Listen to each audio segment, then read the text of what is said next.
بسم الله الرحمن الرحیم. السلام علیکم. زما ګران خوږه ملګرو دوستانو، تازه ترین نن اوسه پورې چې کوم تاسو ته دا ویلاګ ریکارډ کوم د دې پورې تازه ترین صورتحال اوس پته نه لګي چې شپې پورې به څه کیږي، افغانستان بدل اخلي نه اخلي، څه صورتحال پېښ شوی دی. هغه نه علاوه پاکستان کې خپل ډېر زیات مشکل تحریک انصاف یا نور یا اډیا جیل مخې ته درنې ورسره یو بل خبر تاسو سره شیر کوم چې اپیکس کمیټي مربلل شوې ده او کیمپونه اوس مکمل توګه خیبر پختونخوا کې دي هغه ختمول ته فیصله شوې ده. 2 هفتې ټیم ورکړی شوی دی.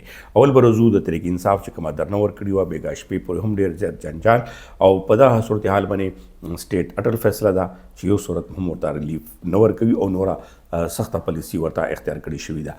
که خویندې ملاقات دي هغه هم په دې وجه نه پرېږدي چې یو طرف ته د عمران خان په حوالې سره د ایکس نن ټویټر باندې چې کوم موږ ورته مخکې ټویټر وایو اوس ورته ایکس کمپني اخیستې ده، نو ایکس ورته وایي چې هغه باندې بیانات چې کوم هغه عدالت کې بقاعده توګه اډیاله جیل هغه ورکړی دی چې دغه اډیاله جیل نه چلیږي بلکې دلته خو سیګنل هم بندي دي دا بار نه اپډیټ کیږي. نو بیا په دې باندې هم پریشاني ده چې د عمران خان خبرې یا د عمران خان بیان څنګه بار نه کیږي، دا خبره ده.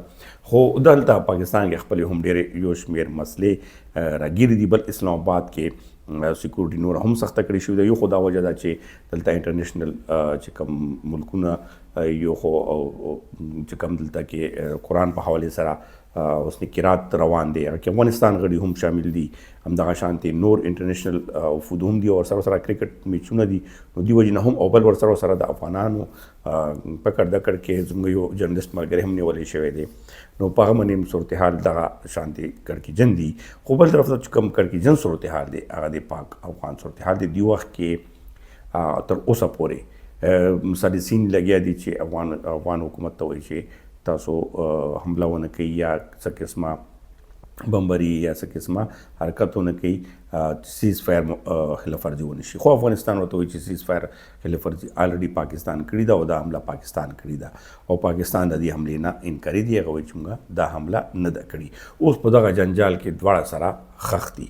اوس دغه صورتحال دی چې افغانستان یقینا طالبان په دې باندې ډېر زیات پریشانه دي، خفه دي او چې عام وګړو باندې دغه چې کوم بمبري شوي ده کورونو باندې زنانه او ماشومان مړه شوي دي.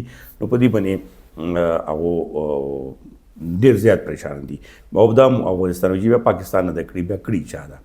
یعنی پاکستان نه علاوه بله شخړه زموږ چا سره روانه ده او بل کوم ګاونډي هېواد سره دغه شانتې زموږ عملیات دي. خو په دې یقینا چې وایي که نه چې میره سترګه یعنې نور په لاس نه پټېږي. نو اوس ګورو به چې په دې حوالې څه وایي، بلکې خواجه آصف نن پورې بیان چې کوم دی هغه مغه دړکو دی دمکیانو دی.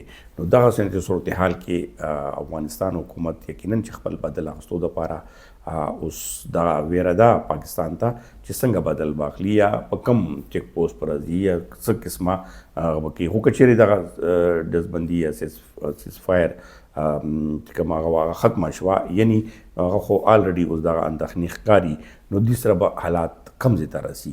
اوس دې وخت کې خیبر پختونخوا که یو طرف ته سیاسي صورتحال له وجې ګډوډۍ ښکار ده، نو بل طرف ته دغه پاک افغان جنګ چې کوم دی هغه د خیبر پختونخوا ولس دپاره یو طوفان دی. ورسره افغانانو دپاره ورسره د نور مشکل اضافه ده.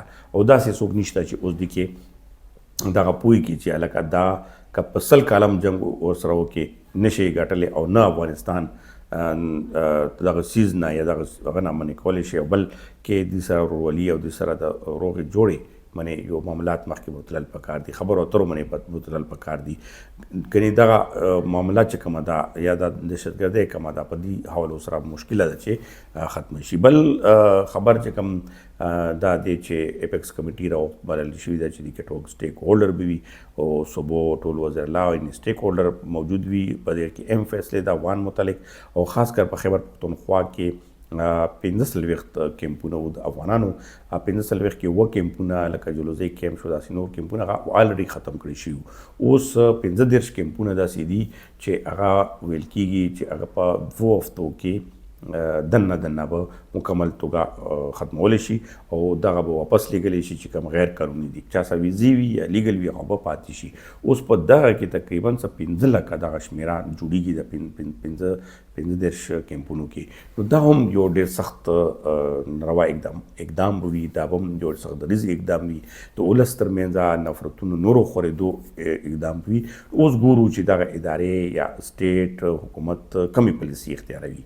خو دې وخت کې که تاسو وګورئ چې دومره کړکېچن حالات کې وزیر اعظم سره د کابینې سره د نایب وزیر اعظم په بحرین دورې 2 ورځې تللی دي. نو 2 ورځې خو الریډي قراري ده. اوس ثالثین چې کوم دي هغه حیران دي، هغې بیک ډور منې افغانستان ته وایي چې تاسو بدل یا د حملې کوشش مکوئ چې دغه کې خبرې اترې وشي. اوس ګورو شپې پورې مخکې څه اپډیټ راځي هغه به تاسو سره شیر کوو. تر دې ساعته پورې دومره وه او تاسو نه دعاګو طلبګار یم. چېرته چې وایي ښاد آباد اوسئ.